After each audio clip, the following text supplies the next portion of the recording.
English Matters.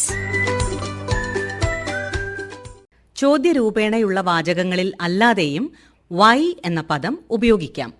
കാരണം അവതരിപ്പിക്കുക, അഭിപ്രായം പ്രകടിപ്പിക്കുക എന്നുള്ള ഉദ്ദേശത്തോടെ ചോദ്യരൂപേണ അല്ലാത്ത വാചകങ്ങളിലും വൈ എന്ന പദം ഉപയോഗിക്കാറുണ്ട്. In non-question sentences, why is used to introduce reason or express a feeling or opinion. Why, W-H-Y, why.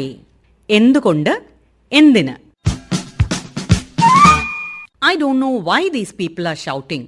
ഈ ആളുകൾ എന്തിനാണ് ഒച്ച വയ്ക്കുന്നത് എന്നെനിക്ക് അറിയില്ല. I do not know why these people are shouting. I cannot understand why she is behaving like this.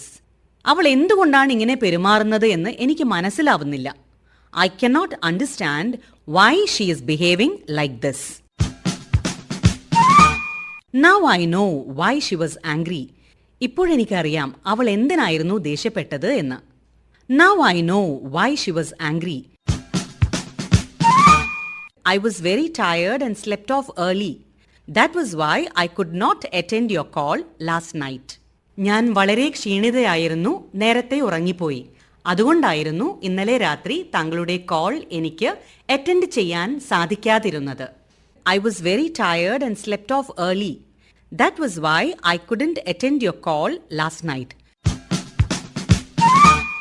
I want to know why they did not attend the exam. അവരെന്തുകൊണ്ടാണ് പരീക്ഷ എഴുതാതിരുന്നത് എന്നെനിക്ക് അറിയണം. I want to know why they did not attend the exam.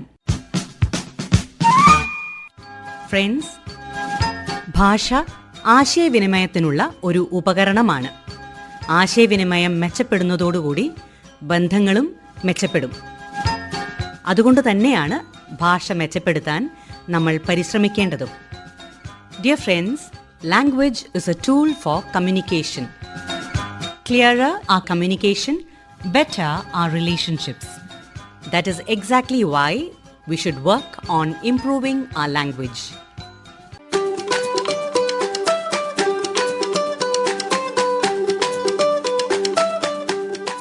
English Matters.